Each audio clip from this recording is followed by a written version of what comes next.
বিক্ষোভ পাল্টা বিক্ষোভ, প্রতিরোধ পাল্টা প্রতিরোধ। এই ঘটনাকে কেন্দ্র করে উত্তপ্ত হয়ে উঠল আবারও সন্দেশখালী। ঘটনাকে কেন্দ্র করে যথেষ্ট উত্তেজনা ছড়িয়েছে সন্দেশখালী ত্রিমোহিনী এলাকায়। গত কয়েকদিন ধরে সন্দেশখালীর দুই তৃণমূল নেতা তথা উত্তর চব্বিশ পরগনা জেলা পরিষদের সদস্য শিবপ্রসাদ হাজরা এবং উত্তম সর্দারের বিরুদ্ধে এলাকার মানুষ দফায় দফায় বিক্ষোভ দেখিয়েছেন। তাদের দাবি, এই দুই তৃণমূল নেতা জোর করে এলাকার মানুষদের সম্পত্তি দখল করে মাছ চাষ করছেন, ফিশারির লিজ টাকা পর্যন্ত দিচ্ছেন না। এই লিজ টাকা দেওয়া ও জমি ফেরতের দাবি তুলে গত কয়েকদিন ধরে এলাকার মানুষরা বিক্ষোভ দেখিয়েছিলেন। সেই বিক্ষোভ থেকে এলাকার বাসিন্দারা দাবি তুলেছিলেন, উত্তম তুমি দেশ ছাড়ো, শিবু তুমি দেশ ছাড়ো। গত কয়েকদিন ধরে এই বিক্ষোভ দেখানোর পর বিক্ষোভকারী এলাকার মানুষদের ভয় দেখাতে বুধবার দুপুরে সন্দেশখালী ত্রিমোহিনীতে তৃণমূলের পক্ষ থেকে বিক্ষোভ সমাবেশ করা হয়, এমনটাই অভিযোগ এলাকার বিজেপি ও সিপিএম কর্মীদের। এই বিক্ষোভ সমাবেশ শেষ হয়ে যাওয়ার পরেই তৃণমূলের বাইক বাহিনী সন্দেশখালীর বিভিন্ন এলাকায় গিয়ে এলাকার মানুষদের নানা রকমভাবে হুমকি দিতে শুরু করে। তারপরেই এলাকার মানুষ একত্রিত হয়ে ওই সমস্ত তৃণমূলের বাইক বাহিনীদের লাঠি নিয়ে তাড়া করে এলাকা ছাড়া করে দেয়। তারপর লাঠি সোটা নিয়ে ওই দুই তৃণমূল নেতাকে গ্রেফতার করতে হবে, এমনটাই দাবি তুলে সন্দেশখালী থানার সামনে বিক্ষোভ দেখান এলাকার বাসিন্দারা। এই ঘটনার পর সন্ধ্যাবেলায় তৃণমূলের পক্ষ থেকে ওই সমস্ত বিক্ষোভকারী এলাকার মানুষদের ভয় দেখানোর জন্য শূন্যে গুলি চালানো হয় বলে অভিযোগ বিজেপি ও সিপিএম এর। এই ঘটনার পর বুধবার রাত্রিবেলা কয়েক হাজার এলাকার বাসিন্দারা একত্রিত হয়ে লাঠি নিয়ে থানার সামনে বিক্ষোভ দেখাতে শুরু করেন।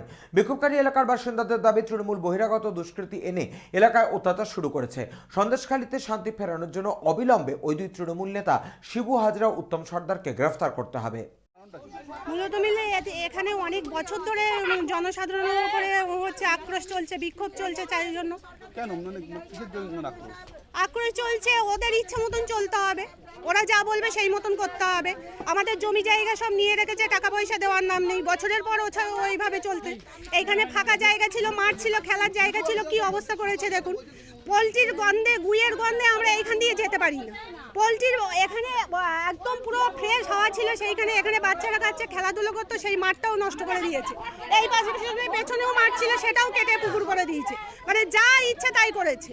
টাকা দেওয়া না, রাতের পর রাত ডেকে নিয়ে গিয়ে বসিয়ে রাখা, কোনো কাজ না, ঘন্টার পর ঘন্টা পার্টি অফিসের বাইরে নিয়ে গিয়ে বসিয়ে রাখবে। যখনই ফোন করবে তখনই যেতে হবে। দোকান বন্ধ মানে দোকান বন্ধ। একটা টোটোওয়ালা, একটা ভ্যানওয়ালা, একটা রিক্সাওয়ালা, কারোর কোনো শান্তি নেই। যখনই যা বলবে তাই করতে হবে।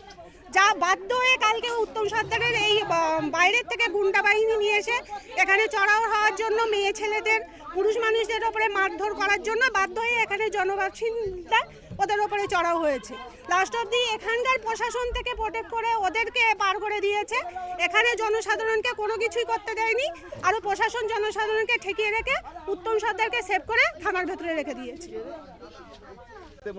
হ্যাঁ, যখন খুশি যারা গ্রুপ করবে, যে মহিলারা গ্রুপ করবে, তাদেরকে যেতে হবে, মানেই যেতে হবে। যেখানে ডাকবে, যে মিটিংয়ে ডাকবে সেখানেই যেতে হবে। এই ব্লক থেকে আমাকে 200 জন দিতে হবে, মানেই 200 জন দিতে হবে। বয়স্ক মানুষ, কোনো অসুস্থ মানুষ, কোনো কোলে বাচ্চা, ওসব কিছু মানামনি নেই। যেতে হবে মানেই যেতে হবে। কি চাইছেন আপনারা? আমরা চাই যে এসব শিবু হাজরা, উত্তম সর্দার, এদেরকে গ্রেপ্তার করা হোক। আমরা শান্তিপ্রিয় মানুষ, যেমন ছিল আমাদের আগে সন্দেশখালী, আমরা তেমন চাই। এসব আমরা চাই না। আমাদের টাকা আমাদের কাছে ফিরে আসুক। আমরা যতটা আমাদের ক্ষতিপূরণ হয়েছে সেই ক্ষতিপূরণ তো আর শোধ হবে না, কিন্তু আমরা এই পার্টি আর চাই না। আমাদের এখানে শান্তিপ্রিয় মানুষ, আমরা শান্তিতে থাকতে চাই। বসিরহাট থেকে অর্ণব মৈত্রের রিপোর্ট।